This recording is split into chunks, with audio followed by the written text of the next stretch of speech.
Hello friends, நம்ம இன்றைக்கி இதை பற்றி பார்க்க போகிறோம். மல்லி வரப்போகிற எபிசோடில் என்ன இன்ட்ரெஸ்டிங்கான சுவாரஸ்யமான விஷயம் நடக்க போகுது தாங்க பார்க்க போகிறோம். வாங்க வீடியோக்குள்ளே போயிடலாம். நம்ம மல்லி மேலே பயங்கரமாக கோவப்பட்டு போன விஜய் பின்தொடர்ந்து நம்முடைய மல்லியும் பார்த்தீங்கன்னா வீட்டுக்கு போகிறாங்க. வீட்டுக்கு போகிற இடத்துல பார்த்தீங்கன்னா நம்ம விஜய் டென்ஷனாக போகிறத பார்த்துட்டு, ஏன்டா விஜய் டென்ஷனாக இருக்க, என்னடா ஆச்சு அப்படின்ற மாதிரி இந்த ராஜேஸ்வரியும் கேட்குற பார்த்தீங்கன்னா, இல்லைக்கா இன்றைக்கி வெண்பா படிக்கிற ஸ்கூலில் என்னை சீப் கெஸ்ட்டாக கூப்பிட்டு இருந்தாங்க.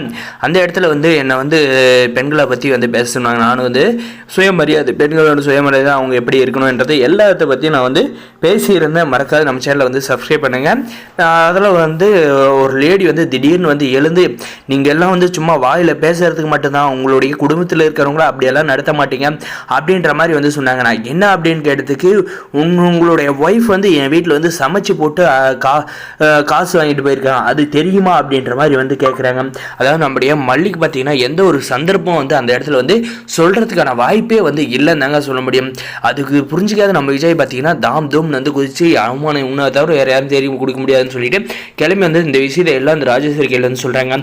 இதை வச்சு நம்ம பெருசாக பிளான் பண்ணோம் அப்படின்ட்டு இந்த ராஜேஸ்வரி ரஜிதா என்னெல்லாம் யோசிக்கிறாங்கன்னு பார்த்தீங்கன்னா, அந்த மல்லி வீட்டுக்கு வரட்டும் அப்படின்னு சொல்லிட்டு வெயிட் பண்ணிகிட்டு இருக்காங்க. நம்முடைய மல்லியும் பார்த்தீங்கன்னா அடித்து பிடிச்சி ஆட்டோவை பிடிச்சி வீட்டுக்கு வர்றாங்க. வீட்டுக்கு வந்துட்ட பாரு பார்த்தீங்கன்னா, நில்ட்டு இங்கே எதுக்காக வீட்டுக்கு வந்தேன், என் தம்பி தான் அவன் மூஞ்சில் முடிக்குமானான்னு சொல்லியிருக்காங்களே, திரும்ப வா, ஏன் எங்களை இப்படி டார்ச்சர் பண்ணுற அப்படின்ற மாதிரி கேட்குறாங்க.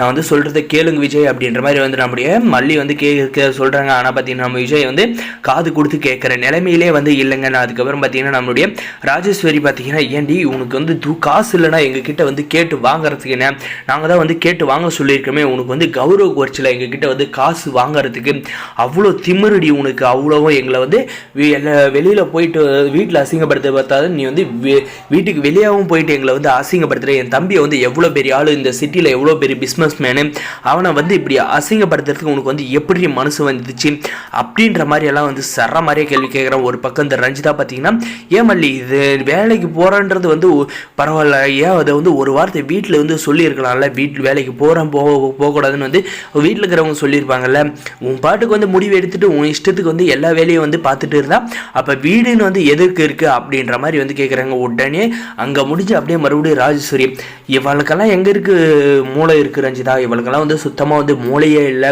அறிவு கெட்டத்தனமாக ஏதோ ஒரு விஷயத்தை பண்ணிகிட்டு இருக்கா. நான் தான் ஆரம்பத்துலேருந்தே சொன்னேன், இவ என் தம்பிக்கு ஏற்றவல்ல, இவ ரொம்ப மோசமானவ அப்படின்ற மாதிரி எல்லாம் சொல்லணும். பார்த்தீங்கன்னா நம்முடைய மல்லி ஒரு ஸ்டேஜுக்கு மேலே போயிட்டு பயங்கரமாக கோவப்படுறாங்க. கோவப்பட்டு பார்த்தீங்கன்னா, வாயை மூடுங்க, தேவையில்லாத நீங்கள் அதிகமாக பேசிக்கிட்டு இருக்கீங்க அப்படின்ற மாதிரி நம்முடைய மல்லி ரொம்ப அழுக கண்ணீரோடு சொல்கிறாங்க. ஆனால் பார்த்தீங்கன்னா அப்போவுமே இந்த ராஜேஸ்வரி யாரடி என்னவடி மிரட்டுறா, அவ்வளோதான் பார்த்து மெரிச்சிரும் அப்படின்ற மாதிரி சொன்னதும், பார்த்து விஜய் முன்னாடி என்னை மிரட்டுறா அப்படின்னு சொன்னதும், இவன் சொல்ல மாட்டாக்கா, எதுவுமே சொல்ல மாட்டா, இவன் மனசுக்குள்ளே வச்சுக்குவா, இவ சொல்கிறதெல்லாம் நம்ம கேட்டுக்கணும் அப்படின்ற மாதிரி சொன்னதும் பார்த்தீங்கன்னா, இந்த நம்ம விஜய் பார்த்தீங்கன்னா கெட்டு போட்டு விட்டு தொலைக்கா அப்படின்ற மாதிரி சொல்கிறாங்க. அதுக்கப்புறம் என்ன நடக்க போகுது தெரிஞ்சதுக்கு மறக்காது நம்ம சேனலை சப்ஸ்கிரைப் பண்ணாதான் மறக்காது சப்ஸ்கிரைப் பண்ணி அந்த பெல் ஐக்கனை ஆனில் பிடிச்சுங்க.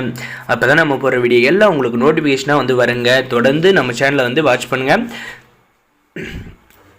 தேங்க்ஸ் ஃபார் வாட்சிங் கைஸ்.